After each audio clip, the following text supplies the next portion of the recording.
30% nastolatków, załóżmy, gra w FIFA, a 5% nastolatków idzie na dwór i gra na Orliku. No, jak ja byłem dzieciakiem, to nie było FIFA, nie? Element sukcesu jest przede wszystkim w tej grywalności, no. Rynek trochę poszedł na dół.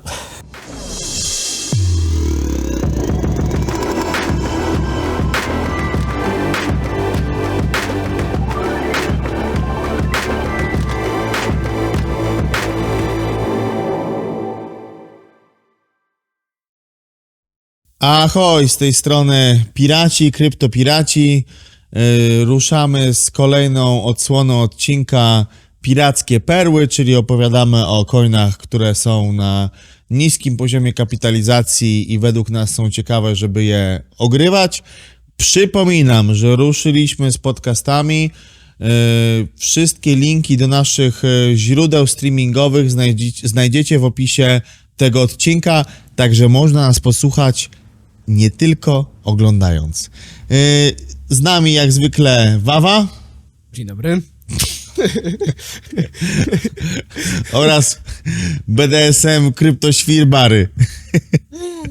Witam, hej, hej.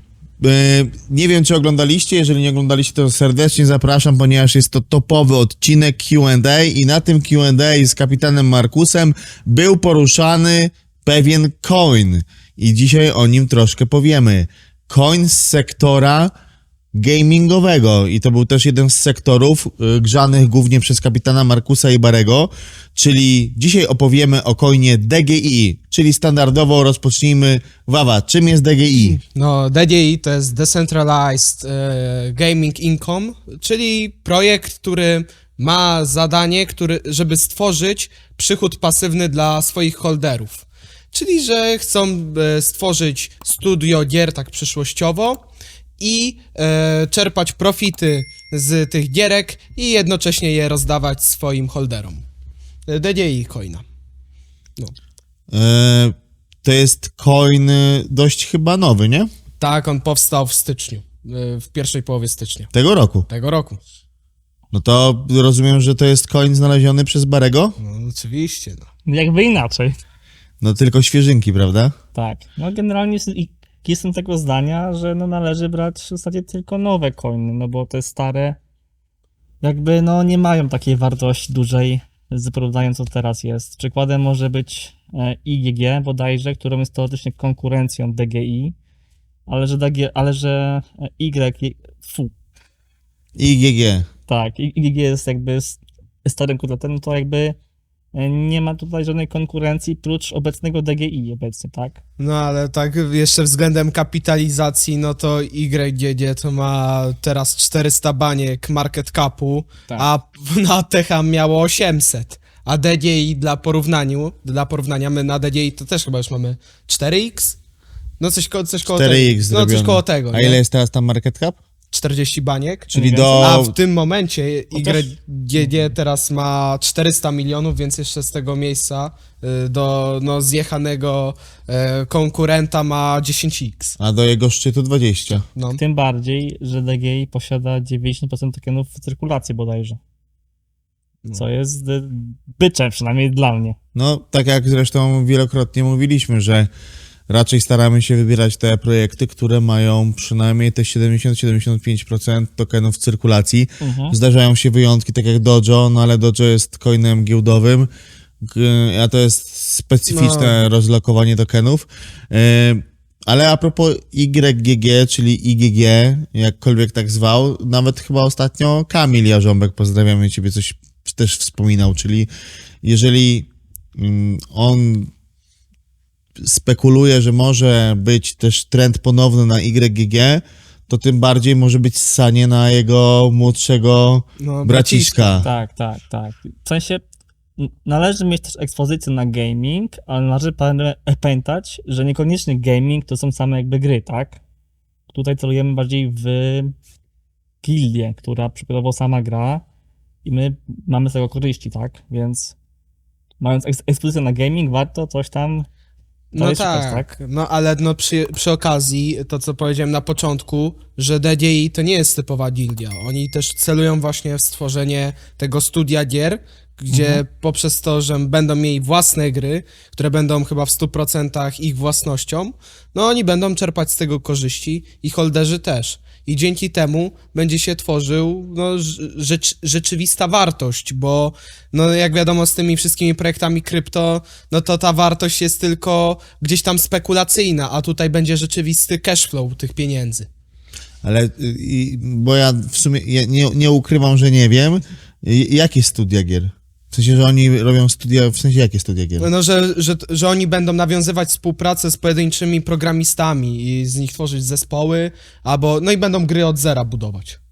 Tak w skrócie. No, Ale to i będzie tak finansowane z, rozumiem, z jakby z... Tak, no z ich. No, na ten moment DDI ma aktywa warte $13 milionów, a miesięczny przychód, bo oni może nie mają jeszcze swoich gier, ale są największym ownerem NFT-ków, no już w sumie możemy powiedzieć, że no w udanej grze Big Time, która jest największą grą Web3 chyba na ten moment, no może po Mavi, ale no to mają miesięczny przychód dla holderów, to jest między 300 a 400 tysięcy dolarów. Tak, tak. A taka ciekawostka, to w Mavi kryptopiraci, które tam mieliśmy miejsce? W sensie my się połączyliśmy z Sailorem i z kilkoma innymi tam Polakami. Mieliśmy chyba 8 miejsce na świecie w Mavi. To może my za jakąś gildię założymy swoją. No w sumie mamy tylu członków, że jest co do zrobienia, mówiąc szczerze, w jakiej gierce. No tylko jest minus taki, że jest mało gierek tych Web3. No to jak są, to często... W sensie wydaje mi się, że jest dość sporo, może, ale ten design całych gierek nie jest jakiś super wow. No, te gry są po prostu, no powiedzmy to sobie szczerze, paździerzowate, no jakbyśmy się przenieśli do czasów, nawet nie wiem jak to nazwać, no po prostu to się w tej większość tych gier nie da grać, no to... No tak. Ale to Ale gracie coś ogólnie, czy... Wiesz, ja byłem totalnym graczem. Ja prawie przez gry komputerowe to życie spierdoliłem. Na szczęście już nie gram i w momencie, kiedy przestałem grać, to zająłem się pracą. Chwała. Aczkolwiek, nie wiem czy wiecie, to jest ciekawostka. Ciekawostka. Ragnara i Comonesa, Comones był jednym z kapitanów i Ragnar też piratów. Z tego pierwszego rzutu, co z Comonesem opracowaliśmy tę strategię lewarową. Wiecie, gdzie my się poznaliśmy? w Diablo Grze. chyba Nie, w Albionie, w grze. Razem ścinaliśmy drzewa, wyciągaliśmy marchewki, biliśmy, kurde, ludzi na różnych serwerach, a 2 lata później... 2 lata później cisnęliśmy piratów, kryptopiratów. To jest absurdalne, bo jak robiliśmy te albionowe marchewki, to my jeszcze o krypto, to wiesz, to nie wiedzieliśmy, co to jest w ogóle. W sensie tylko... Ciekawe. Także zobaczcie, jakie to jest wbrew pozorom. Ale to są bliskie światy, to są bardzo bliskie światy, ten gaming i to krypto. No ja sam, no ja jestem młodym chłopakiem, no to no, moją zajawką największą jest oczywiście krypto i rynki finansowe, ale przed tym był Fortnite. No ja byłem na tyle uzależniony od Fortnite'a, że potrafiłem wstać sobie specjalnie o 7:00 i tak sobie wymanewrować cały dzień, żeby grać do 1:00. No to grubo. Ja bardzo lubiłem sobie popykać. Fortnite'a? Tak, Fortnite'a, no. A ty w Bary w co tam? Ja grałem głównie w CS-a z chłopakami. Pamiętam, że tam przychodziliśmy ze szkoły, plecak od razu tam wywalone na lekcje. CS-ik jest grany tam kilka godzin dziennie. Ale to czasy gimnazjalne, może licealny początek, ale już od tego potem odchodziłem. Potem raz na jakiś czas spotkaliśmy się, wiadomo, na Discord albo TeamSpeak. Graliśmy tam kilka godzin, powiedzmy, w tego CS-a, nie? Ale teraz nie mam czasu na to. No, myślę, że dobrze. No, A jeżeli już bym grał teraz, mówiąc szczerze, gdybym był młodszy, to myślę, że grałbym w jakieś gry na blockchainie. No po co mam marnować czas swój, nie zarabiając pieniędzy, gdzie mogę grać w cokolwiek i mieć z tego tam jakieś tam dolarki, tak? Znaczy, na przykład z takich gierek spoko, co ja bym mógł teraz pograć, bo ja lubię bardzo FPS-y, to Shrapnel. no to Shrapnel rzeczywiście, no jeszcze to nie jest gra otwarta tak chyba do normalnego użytku, no Ale beta chyba jest. Nie, oni mieli kilkudniową tą betę, tak, nie? tylko kilkudniowa była, ale no rzeczywiście, no ta gierka spoko Ale wygląda. grałeś to? Nie grałem w końcu. No kurwa. O to jak się oceniasz? Ale pograłbym, mówię. Ja na przykład grałem w Star Heroes i miałem taką zajawkę, że naprawdę, jakby na początku nie miałem w ogóle w to grać, nie? Ale po kilku godzinach z owakami, z piratami, totalny sztos. To samo grałem w Mavie, no w sumie klikam. Więc takie gierki na blockchainie myślę, że jest No, jakaś tam przyszłość. No nie, No, no to ale jest za dużo. mało. Dla młodych ludzi, którzy grają w gry naprawdę, to jest duży potencjał. Ej, ale nawet ta Mavia, w Mavie ile graliśmy? No tam, na tego airdropa, żeby... A, no właśnie, bo jak się grało na początku w Mavie, po wypuszczeniu samej gry, to chyba było trzeba grać przez 2-3 dni? Tam trzeba było zarejestrować się konto i pobrać aplikację, żeby dostać 12 token na No Mavie, tak. która była warta mniej więcej $80. Nie, no ale, nie, jak ja sobie liczyłem, to te 12,5 coina za 2 dni, tam wiesz, no powiedzmy te 2-3 dni pracy, no bo nie wiadomo jakie były kryteria na No tego nie wiadomo, airdropa. było, tak. No to tam każdy sobie mógł pograć, no to dla młodej osoby, jak dostała pół kafla złotych, to, no zagranie w gierkę na telefonie. Nie, to jest, wiecie, to jest jakby dla osób, które grają w jakieś Gówna, pierdoły na Facebooku, czy pykają w jakieś, gdzie sami tak naprawdę tylko wydają kasę, żeby się lepsze cukierki pojawiały na planszy, no to w ogóle jest inne przekalibrowanie, no, tylko Tak. że ale pojawiają się ciekawe projekty, no bo łącząc trochę ten świat Web 2 z Web 3, albo nawet, żeby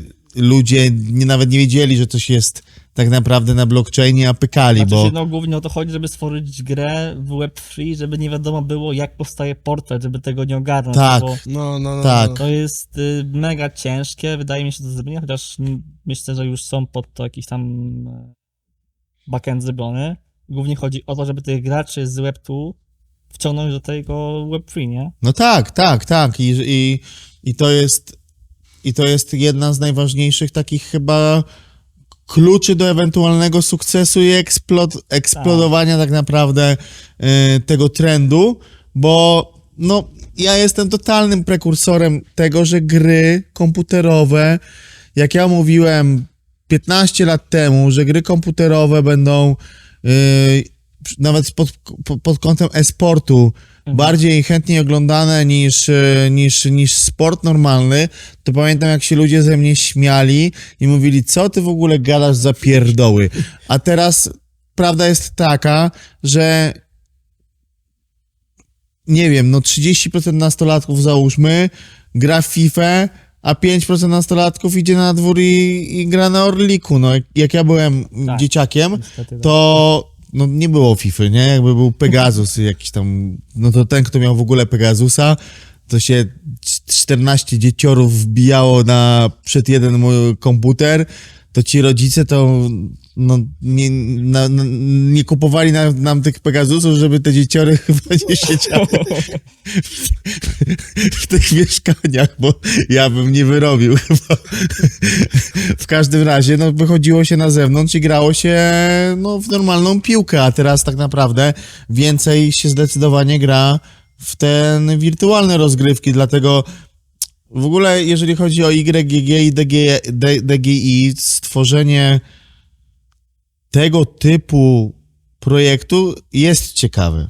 I ja uważam, że albo to wypali zajebiście, albo to jest takie... Wydmuszka? Ale No nie wydmuszka, kurde, ale... To ma potencjał, no bo jak zobaczycie sobie tego AXS-a, co jest gównianą grą, a przecież jak ci Znaczy się, Filipińczycy... wydaje mi się, że na czasy, kiedy powstało ten AIX, było dojebane, ale teraz no... No nie, ale pod kątem tego, że w tych krajach słabo rozwiniętych, że te gry mobilne nie potrzebują jakichś super sprzętów, są w miarę grywalne, dają tam jakąś rozrywkę i oni jeszcze są przy okazji w stanie na tym zarobić, no to kurde. A trzeba wziąć pod uwagę to, że no jak są takie kraje jak Nigeria, no bardzo mocno zaludnione, no to wiadomo, że nie będzie tylu graczy w Polsce, co procentowo w Nigerii, jeśli ta gra będzie łatwo dostępna. Mhm. No, a z gierek, bo no, w sumie rozpoczęliśmy o coinie DGI, a rozmawiamy o różnych gaming, gierkach, właśnie tak na tym to polega. To ja czekam na BTA Fyna, w którym jestem, tylko tam tokenizacja jest do dupy, ale uważam, że nie śmiej się, Bary, bo ja już na Afynie z dołka zrobiłem z X5, więc, ale kurde, Pokemony, arena, wiesz, ładna kreska, fajne postacie, no wiesz, prawda jest taka, przynajmniej jeżeli chodzi o mnie, gra przede wszystkim musi być grywalna i ta tokenomia w grach jest trochę, no może nie jak w giełdach, jak w deksach typu Dojo, że ta tokenomia tam nie ma takiego znaczenia, ale no w grach najważniejszym znaczeniem jest jednak grywalność, bo jeżeli gra będzie grywalna, to jakby element sukcesu jest przede wszystkim w tej grywalności, no. Tak w ogóle to i przecież jeden z naszych kamratów był top 1 w Mavi. Jakiś... No on to... No ale to drugi etat był, z tego co wiem, żeby... Ale tak pamiętajmy, że to była praca marketingowa. Tak, to też. Dokładnie. Pozdrawiamy Cashify swoją drogą. Dobrze. Jak był kanał Q&A z Markusem, to ty, Bary, i Markus, nie pamiętam czy ty również, powiedzieliście, że trend gamingowy jednak będzie dość istotnie grzał tą hossę.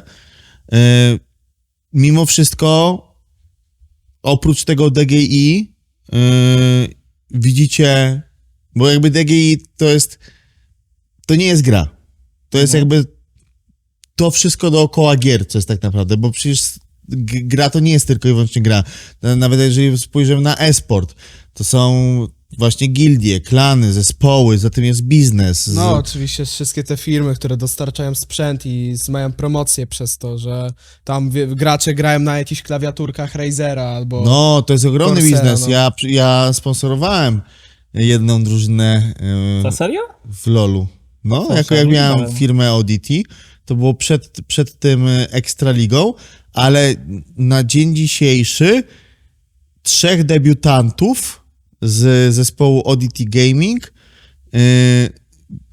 poszło o wiele, wiele dalej i 2 grało w Ultralidze, 1 grał chłopak w Europie, a jeden z tej trójki reprezentował zespół, nie pamiętam czy polski, czy europejski, na mistrzostwach. Takich nie tych największych, ale tak jak nie Ligi Mistrzów, tylko załóżmy Puchar UEFA. Okej. Także ja pamiętam, że Ciekawe. wykupiłem chłopakom hotel w takim tym, jak mieli turniej offline.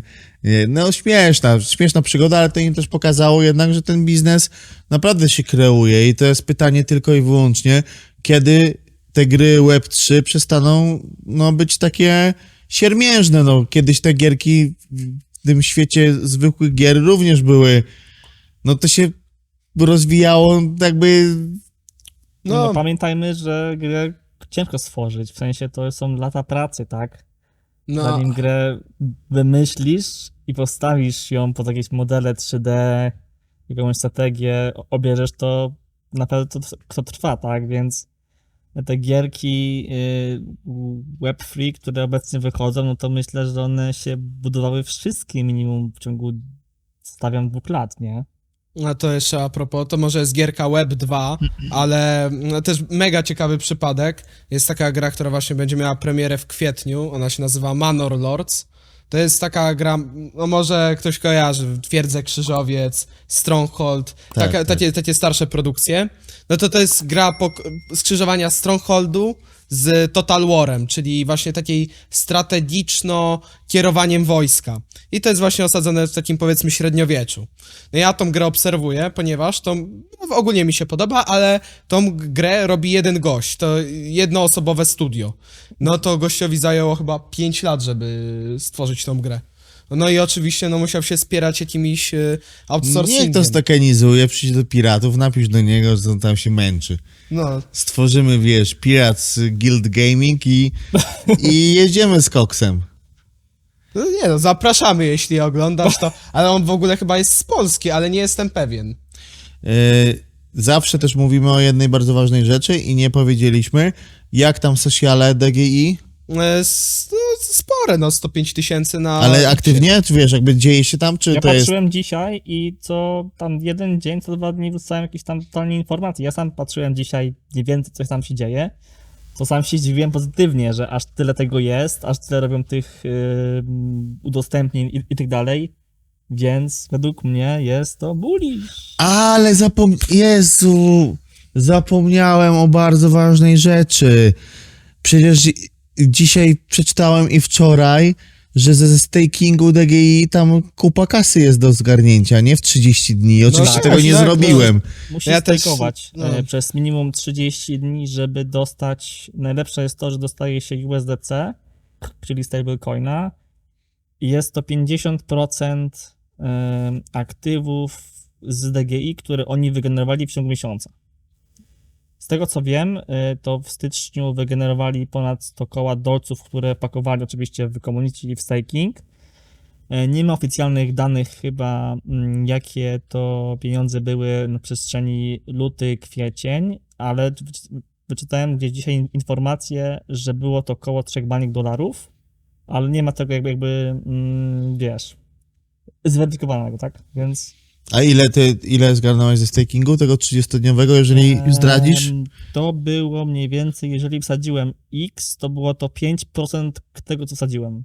Czyli jeżeli wsadziłeś $1000, to zgarnąłeś $50 No tak. Tak, w 30 dni. tak.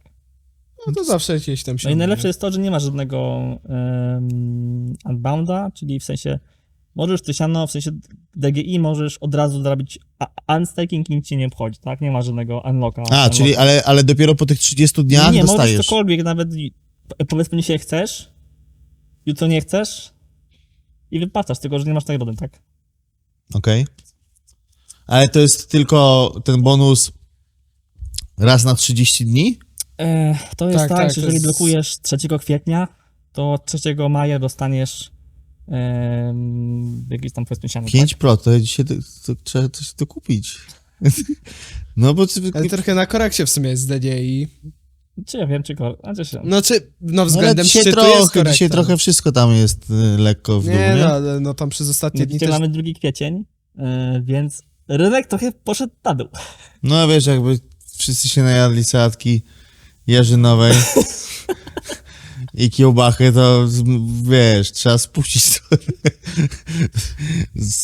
z tonu.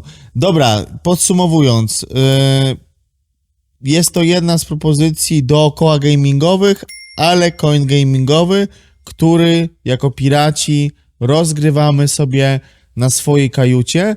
Co bardzo ważne, wszystkie entry price oraz kiedy zgarniamy profity, aktualizacje projektu, to już wewnętrznie u nas, jakby to powiedzieć, rozdysponowujemy w stosunku do swoich kamratów. Natomiast jeżeli chodzi o taką sugestię, to jest, nawiążemy do odcinka, który się pojawi, w którym będziemy tłumaczyli między innymi pojęcia i a propos DGI, tak ładnie powiem, Dior. Ahoj.